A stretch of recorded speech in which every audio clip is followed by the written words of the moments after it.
이영숙 박사의 좋은 성품, 좋은 성품으로 행복을 만드는 시간입니다.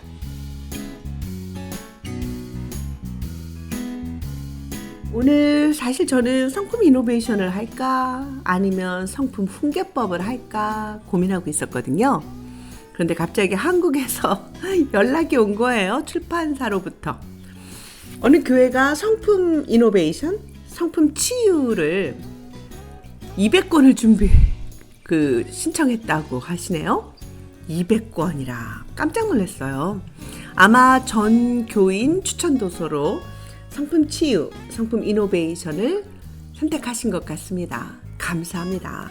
감사한 마음을 담아서 오늘 그 기념으로 성품 치유 오늘 방송 해야 되겠다라고 생각했어요.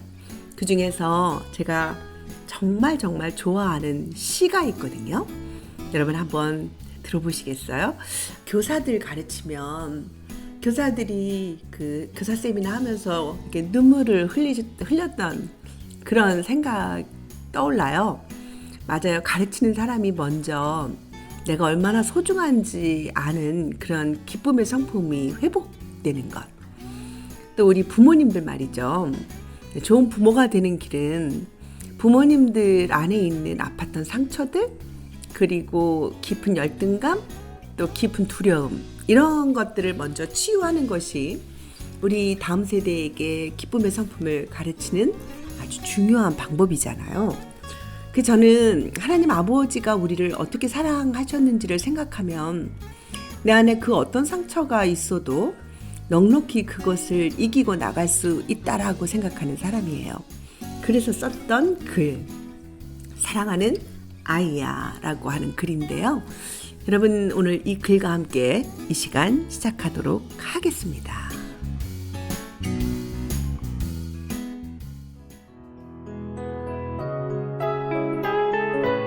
사랑하는 아이야, 난 네가 참 좋단다. 내가 지은 모든 것들 중에서 가장 아름답게, 가장 정성을 들여 깊은 사랑을 쏟아 지금의 너를 만들었단다. 그리고 난 너에 대한 생각이 얼마나 많은지, 내 삶에 대한 계획과 목적을 가지고 있지. 기대하렴. 너를 통해 심히 크고 장대한 일을 이룰 거란다. 비록 지금의 내 모습이 작고 연약해 보여도, 그리고 말이야, 만일 이러한 나의 뜻을 내가 저버린다 할지라도 걱정하지 않아도 된단다. 그래도 나는 변함없이 너를 사랑할 거야. 내가 거짓말을 할 때도, 때로는 옳지 않은 일을 할 때도, 때로는 나를 부인하고 부정할 때도 나는 변함없이 너를 사랑한단다. 나는 너의 존재 그 자체만으로도 기뻐서 어쩔 줄 몰라 춤을 춘단다. 사랑하는 아이야, 난 네가 참 좋단다. 내가 실수할 때도, 내가 잘못을 저지를 때도, 내가 낙심하여 넘어질 때도 한결같이 나는 너를 사랑할 거야. 네가 쓰러진 그곳에서 나는 너를 강하게 할 거란다. 나는 너를 포기하지 않고 지킬 거야. 너를 기대하면서 너와 영원히 함께 할 거란다. 사랑하는 아이야, 난 네가 참 좋단다. 내가 너를 얼마나 사랑하는지 기억해 주렴. 내가 너를 그 어떤 것보다도 보배롭고 존귀하게 여기고 너를 사랑한다는 것을, 이 사랑을 내가 다른 사람들에게 전해주길 부탁해도 되겠니? 너를 사랑하는 아빠가. 어때요, 여러분? 이 글은요, 제가 성품 이노베이션 쓰면서 또 아이들을 위한 자존감 시리즈를 제가 책으로 기쁨의 성품 책 만들면서 이 글을 써서 내 아이들의 워크북 속에 넣어줬거든요. 정말 하나님 아버지의 마음이 이 글 속에 그대로 들어가 있지 않아요? 자녀인 우리들을 향한 하늘 아버지의 고백이시죠. 네. 이런 말을 듣고 자란 사람들은 정말 성공하지 않을 수가 없을 것 같아요. 우리 아이들이나 모든 사람들은요, 사실은 각각 눈을 감고 생각해 보면 자기 안에 들려지는 자기 말이 있거든요. 제가 한번 해봤어요. 아이들하고 캠프할 때 눈을 감게 하고 그리고 조용히 내 마음속에서 들려지는 어떤 말들, 어떤 소리인지 들어보게 했거든요. 그런데 너무 신기했던 것이 어떤 아이들은 눈 뜨고 어떤 소리를 들었니? 라고 물으니까 이렇게 말하는 거예요. 힘내라고요. 절 사랑한대요. 나를 있는 그대로 봐주신다고 말씀하셨어요. 뭐 이런 말씀들. 정말 아이들이 자기가 들었던 말들이 자기 메시지가 되어서 나오는 순간이죠. 그런데 어떤 아이는 이렇게 말하는 거예요. 이 지지리도 못난 거사. 왜 사니? 정말 저는 이런 집사님 만나서 상담한 적 있어요. 자기는 운전하다가도 얼핏 운전석 위에 있는 거울로 자기를 쳐다볼 때 가장 싫대요. 그 얼굴과 딱 마주치면 아유 못난 것 이런다는 거예요. 저도 깜짝 놀랐어요. 그리고 또 이런 말을 한다는 거예요. 아유 죽지 왜 사니? 이런다는 거예요. 와, 그 집사님 믿음은 굉장히 좋으셨거든요. 그런데 깊은 마음속에 자기 자신에 대한 깊은 열등감, 두려움, 네, 걱정, 근심, 공황장애, 우울감 이런 것들로 평생 시달리고 고생하시며 살으셨던 분이에요. 그 소리, 내 안에 있는 그 내면의 소리를 없애는데 참 많은 시간을 흘려 보내야만 했던 그런 시간들을 저희들이 다 가졌죠. 근데 저는 그 집사님을 꾸준히 일주일에 한 번씩 상담했고요. 그리고 그 마음속에 있었던 그 아픔의 순간들, 왜 그런 생각들을 하게 됐는지를 처절하게 울면서 고백하시는 그 집사님의 이야기를 들으면서 함께 울어드렸던 기억이 나요. 그것은 바로 아주 어렸을 때에 자신의 그 속마음을 알아주지 못했던 엄마, 그리고 잘못된 훈계, 네, 오늘 너 죽고 나 죽지 하면서 터벅터벅 다가왔던 그 7살짜리 어린 소녀에게 무서웠던 그 어머니, 그리고 초등학교 시절 내가 거짓말하지 않았는데 남의 물건 가져오지 않았는데 네가 그랬지 하면서 다구쳤던 담임 선생님의 그 눈동자, 그리고 마지막에는 급기야 억울하게 매를 맞으면서 자신은 선생님의 지갑을 안 가져갔다고 아무리 소리쳐도 믿어주지 않았던 그 모든 반아이들, 그리고 매로 억울하게 내리쳤던 그 선생님 목소리, 네, 이런 것들이요, 네, 자기에 대한 목소리가 돼서 자기를 사랑하지 못하는 사람, 깊은 열등감이 있는 사람, 깊은 분노와 상처가 있는 사람이 되었던 거죠. 그런데 오늘 이 말씀은 성경에서 나오는 진짜 이야기잖아요. 하나님이 우리를 향해서 내가 너를 얼마나 사랑하는 줄 아니? 너는 보배롭고 존귀한 자야. 내가 너를 그렇게 사랑한단다. 이렇게 말씀하시는 하늘아버지의 고백. 이 고백으로 인생을 사는 사람은 자존감 뿡뿡, 그리고 깊은 자기에 대한 신뢰, 하나님을 향한 사랑으로 넘치는 인생, 행복한 인생 살 수 있겠죠. 저는 이렇게 아이들에게 이런 글을 써놓고 엄마들에게 들려주는 태교, 체조로 이 노래를 만들어 봤거든요. 한번 들어보실래요? 성품 태교. 그래서 아이를 배 안에 있을 때 우리가 아이에게 사랑하는 마음을 어떻게 전해줄 수 있을까요? 말과 신체 근육으로 또 정서감으로 그리고 우리들의 생각으로 내가 너를 사랑한단다 하면서 이 노래 들려주면 참 좋을 것 같아요. 한번 들어보실까요? 성품 체조로요. 사랑하는 아이야. 난 네가 참 좋단다 라고 오늘도 우리에게 말씀하시는 그 하나님의 사랑 기억하면서요. 네, 사랑하는 아이야. 노래 한번 들어보시죠. 사랑하는 아이야 난 내가 참 좋단다 세상 그 어떤 보물보다도 내가 가장 귀하단다 나는 너의 존재로 기쁨이 넘친단다 너는 보배롭고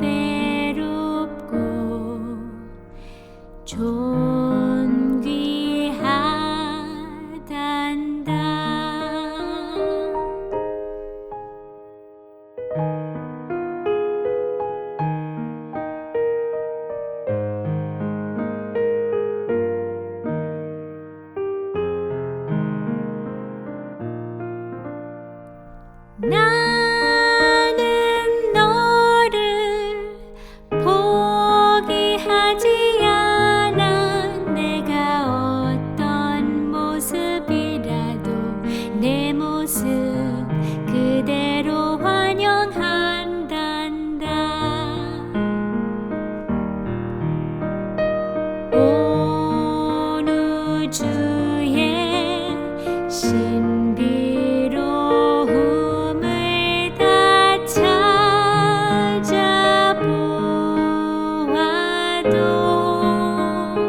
내가 나에게 온 것만큼 신비로운 건 없단다 사랑하는 아이야 난 내가 참 좋단다 너의 존재로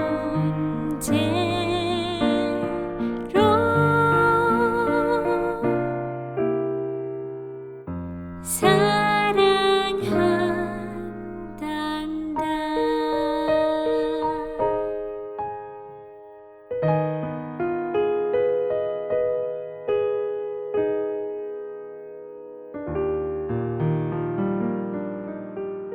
네, 여러분 어떠세요? 너무 아름답죠? 아이들이 잠자는 베드타임 시간에 이런 시, 또 이런 노래들 틀어주고 자장가로 들려주면 좋을 것 같으시죠? 네, 한번 그렇게 해보시면 좋을 것 같습니다. 그리고 저는 사람들이 물어요. 언제가 성품교육하는 적기일까요? 네, 모든 인생이 하나님의 성품, 사랑과 공의의 성품을 배워야 하겠죠. 그런데 어느 학자가 얘기했던 것처럼 인생에서 가장 중요한 교육의 시기, 태어나서 10년. 10년의 교육이 평생을 좌우한대요. 그리고 그 10년 중에서요. 첫 번째 이 땅에서 태어나서 1년. 그래서 이 돌잔치가 인생에서 그렇게 의미가 있는 거잖아요. 사람의 됨됨이가 사실은 그때 만들어진다고 해요. 우리 태어나서 1년. 그런데 태어난 1년보다 또 더 소중한 시간이 있다고 해요. 엄마 배 안에서의 10개월. 그렇죠. 우리는 그 10개월을 너무 낭비하지 않나요? 허비하고 있죠. 어떤 교육을 해야 될지 모르고 우왕좌왕하면서 그 사이에 우리 아이들은 배 안에서 쑥쑥 자라고 있다는 사실 우리 너무 인지하지 못하고 배 안에 있는 시절을 그냥 공으로 보내는 때가 많잖아요. 이때 성품 태교를 시작하세요. 저는 성품 태교책을 쓰면서요. 그 임신 1개월 때, 2개월 때, 3개월 때, 4개월 때, 이 달마다 아이들의 변화, 그리고 우리 엄마 몸의 변화, 그리고 그 아이들에게 들려주어야 할 말들, 이런 것에 집중해서 성품 태교라는 책을 썼는데요. 그 중에 이 글을 가지고 성품 체조를 만들었던 기억이 나요. 배 안에 있는 아이에게 10개월 동안 이 노래를 불러주고 함께 체조하시면 참 좋을 것 같습니다. 이것은 바로 자존감을 세워지는 기쁨의 성품이죠. 기쁨이란 어려운 상황이나 형편 속에서도 불평하지 않고 즐거운 마음을 유지하는 태도. 좋은 나무 성품학교의 정의이죠. 그런데 이 어려운 상황이나 형편 속에서도 불구하고 불평하지 않는 즐거운 마음을 유지할 수 있는 태도는요, 정말 좋은 성품이죠. 그런데 그 좋은 성품은 어디서부터 시작하냐면요. 바로 내가 얼마나 소중한지 알고 즐거워하는 것. 나 자신을 있는 그대로 볼 줄 아는 사람이 이 기쁨의 성품을 소유할 수 있는 것입니다. 이런 것이 바로 자아존중감이죠. 그 자아존중감은 다른 사람이 말해주고 다른 사람이 보배롭고 존귀하다고 말해주고 그렇게 대해줄 때 우리 자신의 마음속에 느낌으로 신념으로 간직하게 되는 것이 자존중감이에요. 그래서 그런 자존감이 있는 사람은 좋을 때뿐만 아니라 어려운 상황에서도 자기를 소중하게 여겨요. 그리고 남들을 비난하거나 탓하지 않고 자기 자신을 돌아보는 그런 기쁨의 성품이 되는 거죠. 똑같은 상황에서도 어떤 사람은 슬퍼하는가 하면요.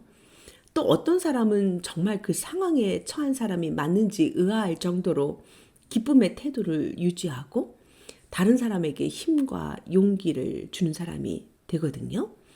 어떤 차이일까요? 지식이 많은 차이일까요? 아니에요. 바로 지식보다는 성품이죠. 기쁨이라는 성품입니다. 성경은 우리에게 이런 하나님의 성품을 닮아가도록 가르치고 있으세요. 그래서 성경 말씀 이사야 43장 4절에 이런 말씀이 있습니다. 네가 내 눈에 보배롭고 존귀하며 내가 너를 사랑하였은즉 이렇게 말입니다. 하나님이 우리를 보실 때 내 눈에 네가 보배롭고 존귀하다. 내가 너를 사랑하였다 라고 말씀하시는 거예요. 자아존중감이 없는 사람? 이런 사람도 이사야 43장 4절 말씀 하나로 회복할 수 있는 거죠. 이것이 바로 좋은 성품이에요. 그리고 좋은 성품의 근원은 하나님 아버지이시고요. 이러고 나니까 그 기쁨의 성품 노래 정의 한번 듣고 싶지 않으세요? 기쁨이란 내가 얼마나 소중한지 알고 즐거워하는 것. 좋은 나무 성품학교의 1단계 정의 한번 들어보도록 하시겠습니다. 기쁨이란 무엇일까요? 기쁨이란 무엇일까요? 기쁨이란 내가 얼마나 소중한지 알고 즐거워하는 것. 내가 얼마나 소중한지 알고 즐거워하는 것. 기쁨이란 무엇일까요? 기쁨이란 무엇일까요? 기쁨이란 내가 얼마나 소중한지 알고 즐거워하는 것. 내가 얼마나 소중한지 알고 즐거워하는 것. 이렇게 내가 얼마나 소중한지 알고 즐거워하는 사람이 자존감이 높은 사람이 된다고 했잖아요. 그 자존감은 나를 존중히 여기고 나 자신을 사랑하는 사람이죠. 정말 많은 부모님들을 상담하다 보면 우리 아이가요 너무 자신감이 없어요. 어떻게 해야 될까요? 다른 아이들이 하자는 대로 해요. 어떻게 해야 길러주죠? 운동을 할까요? 어떻게 해야 되는지 모르겠어요. 우리 아이는요 굉장히 나이가 어린데도 우울해요. 사람들 앞에 서지 못하고 눈도 못 마주치고 수줍어해요. 말도 못합니다. 날마다 엄마 뒷공무니만 따라다녀요. 숨기 일수죠. 어떻게 해야 자신감 있는 아이가 될까요? 네, 사랑한다고 말해주세요. 함께 놀아주세요. 눈을 쳐다보고 그 아이와 내면의 이야기들을 해주세요. 너의 존재가 얼마나 소중한지 알아? 이렇게 말해주세요. 네, 이것이 바로 자신감의 근원, 자존감을 키우는 시간이기 때문에 그래요. 자신감은 자존감이 외부로 나타나는 것이죠. 그래서 자신이 얼마나 소중하고 귀하고 얼마나 엄청난 존재인지 이런 거 아는 사람들, 이 기쁨의 성품이죠. 이 기쁨의 성품을 아는 사람이 자존감이 있게 되는 거예요. 그런데 소속감이 없고 거절감이 강하고 내가 이렇게 말하면 저 사람이 뭐라고 할까 하고 늘 두려워하는 사람, 또 늘 입만 열면 그것도 말이라고 해 해서 야단 맞는 아이들, 그래서 늘 의기소침해 있고 어떻게 하면 엄마 마음에 들 수 있을까 하고 고민하는 아이들은요, 학교에 가서도 다른 사람들에게 노라고 말을 못해요. 내가 싫다고 하면 아이들이 싫어할 거야 라고 생각하기 때문이죠. 그래서 왜 그런 사람 있잖아요. 그 크리스찬들이 노라고 말하지 못하는 크리스찬들. 네, 크리스찬들이 그 착한 아이 신드롬에 빠져서 거절하지 못한다고 안타까워하는 책도 있었죠.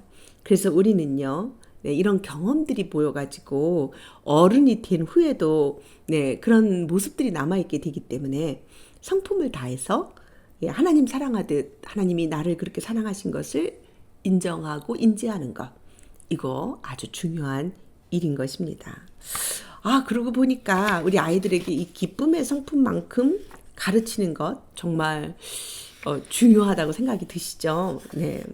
그래서 오늘도 저는 그래서 10분의 피 타임이라는 타임, 아이들에게 10분 동안만 행복한 시간을 주라는 거예요. 함께 있는 것을 즐거워하는 사람들이 옆에 있으면 자존감이 높아지죠. 그래서 정말 너는 소중해. 엄마는 내 옆에만 있어도 참 기분이 좋아. 막 이런 느낌으로 아이들이 아무도 나를 놀아주려고 안 해. 엄마 아빠는 내가 귀찮은가 봐. 이런 느낌이 아이들을 참 의기소침하게 만드는 거 아세요? 그래서 우리 아빠는요, 너 때문에 내가 참 힘이 난다? 너는 우리 가정의 보배야. 이렇게 말해주면 아이들은 나는 보배구나. 이렇게 자존감을 갖게 되는 거죠. 주변 사람들이 한마디씩 해주는 것, 그 한마디 한마디가 모여서 자존감이 형성된다는 사실, 이거 여러분 놓치지 마시고요. 오늘 멈춰서 우리 아이들에게 그렇게 들려주시면 되겠습니다. 언젠가 중학교 2학년 학생들에게 성품을 가르칠 어느 기관을 방문한 적이 있는데요. 그 아이들은 특별히 공부를 잘하는 리더십 있는 아이들을 모아놨어요. 그 학생들의 기쁨 지수가 어느 정도인지 궁금해서 막상 들어가서 아이들에게 물어봤어요. 근데 아이들은 정말 리더인데, 그러니까 반장, 부반장 뭐 이런 리더들이 모여져 있던 캠프였거든요. 그런데 너무 그 예상 외로 분위기가 푹 가라앉아 있는 거예요. 그래서 제가 물어봤죠. 너희들 기쁜 적 있니? 그랬더니 애들이 없어요. 언제 기뻤니? 그랬더니 애들 몰라요. 그러는 거예요. 그래서 한번 말해보라고 이제 아이들을 많이 유도했습니다. 네가 기뻤을 때를 좀 생각해 봐봐. 오늘 기쁨의 캠프잖아. 아이들이 이제 한 명 한 명 얘기를 하는데요. 수학시험 잘 봤을 때요. 영어 100점 맞았을 때요. 반장에 뽑혔을 때요. 뭐 이런 거예요. 그러니까 정말 깜짝 놀랐어요. 특별히 공부하고 자존감하고 완전 연결되어 있더라고요. 시험 100점 맞았을 때, 단어 시험 잘 봤을 때, 시험 잘 봤을 때 막 이런 것들이 굉장히 아이들의 기쁨하고 연결되어 있더라고요. 참 제가 그 소리 들으면서 많이 안타까웠어요. 그래서 어쩌면 오늘날 청소년 자살률이 그렇게 많은 건가 보다라는 생각이 들었어요. 그러니까 시험 잘 봤을 때는 나는 기쁘고, 그러니까 무엇인가 성취가 일어났을 때는 기쁘고, 성취가 일어나지 않았을 때는 비참해지는 그런 청소년들이 아니라 그냥 내 모습 있는 그대로 내가 나를 기뻐하는 아이들로 키우는 게 아주 시급했던 거죠. 그래서 우리는 정말 그 존재 자체를 즐거워해주는 말들을 해줘야 돼요. 네가 무엇을 잘해서 엄마가 기뻐하는 게 아니고 너는 우리 집의 아들이기 때문에 든든한 거야. 감사한 거야. 이렇게 말입니다. 그래서 우리는 이렇게 말해주는 거 너무 필요한 거예요. 내가 그렇게 창의적으로 생각해 주어서 정말 고맙다. 내가 그렇게 인내하고 해야 할 일들을 책임감 있게 해주어서 정말 훌륭한 성적을 거둘 수 있었다고 생각해. 너의 성품이 정말 귀하구나. 그래서 아이들의 성취보다는 성품을 칭찬해 주는 거예요. 여러분, 성취를 칭찬해 주면 아이들에게는 이게 굉장한 부담감이 될 수 있고요. 때로는 그게 오히려 더 큰 열등감이 될 수 있어요. 100점 맞았다니 넌 정말 똑똑해. 그러면 아이들은 한쪽 마음으로는 그 칭찬이 부담이 된다는 사실 아시죠? 네. 나 다음에 또 100점 못 맞으면 어떡하지? 걱정합니다. 그런데요, 성품을 칭찬해 주세요. 인내의 성품, 네, 또 책임감의 성품, 이런 것 말이죠. 빵점 맞아도 돼. 너는 나의 사랑하는 아이야. 네가 어떤 행동을 하고 어떤 일이 일어나도 하나님 아버지가 너에게 그 사랑을 포기하지 않는 것처럼 우리도 그래. 이런 말들. 네, 너무 귀한 말들이죠. 이렇게 했을 때 아이들은 내면에서부터 힘이 나는 거죠. 왜요? 진리를 들은 아이들이기 때문에 그래요. 그러면 이 세상을 박차고 나갈 새로운 용기를 얻을 수 있는 거죠. 네, 저는 오늘 기쁨의 법칙으로 마지막 여러분들하고 함께 연습 하나 하고 가야 되겠어요. 그런데 인생이 어디 그럴까요? 나도 모르는 사이에 힘이 팍팍 빠지는 일이 얼마나 많은데요. 저 사람이 나를 얼마나 화내게 하는지 아세요? 함께 살아보세요. 막 이러는 생각, 이러는 말들 있으시죠? 그때 오늘 나의 성품을, 기쁨의 성품을 유지할 수 있는 법칙 하나 소개해 드릴게요. 오이오 법칙이에요. 기쁨의 오이오 법칙. 네. 내가 정말 화가 팍 내서 내 기쁨이 망가질 것 같을 때 여러분 스탑 멈추시고요. 숨을 1번, 5번 하고 들이마셔보세요. 복식호흡이죠. 배가 볼록 나오게 말입니다. 그리고 이 속으로 세세요. 하나, 둘, 마음속으로 숨을 세고 참아보세요.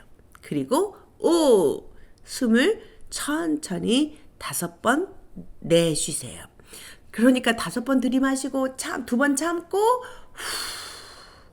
복식호흡입니다. 이 복식호흡이 우리의 그런 찌부러졌던 내 상황을 회복시키는 그런 오이오 법칙, 놀라운 법칙입니다. 5번 숨 들이마시고 2번 참고 5번 내쉬는 법칙입니다. 이렇게 했을 때 우리가 잠깐 멈춤이 분노를 억제할 수 있어요. 그리고 더 좋은 생각, 더 좋은 감정, 더 좋은 행동으로 좋은 태도를 선택할 수 있답니다. 바로 문제가 들어왔을 때, 자극이 들어왔을 때 팍 화를 내는 것이 아니라 오이오 법칙으로 나를 지키는 능력을 기르는 것 좋겠죠? 여러분 한번 연습해 보시기 바랍니다. 이렇게 좋은 성품으로 우리 인생을 바꾸고 또 자녀들을 바꾸고 우리 가정, 교회 바꿀 수 있는 여러 가지 방법들이 있습니다. 구글에서 좋은 나무 성품학교 쳐보시면 되고요. 구트리 USA 미국에서도 좋은 성품 한글학교, 좋은 성품 제자 훈련학교 다양한 방법들로 우리 아이들을 하나님의 성품을 연습할 수 있어요. 연락 주시고요. 질문하시면 열심히 대답해 드리도록 하겠습니다. 여러분 다음 이 시간에도 더 행복한 모습으로 만날 수 있도록 오늘의 행복을 지키세요. 좋은 성품으로 말입니다. 기쁨의 성품으로 오이오 법칙 지키시면서 이 시간 마치도록 하겠습니다. 지금까지 진행의 좋은 나무 성품학교 대표 이영숙이었습니다.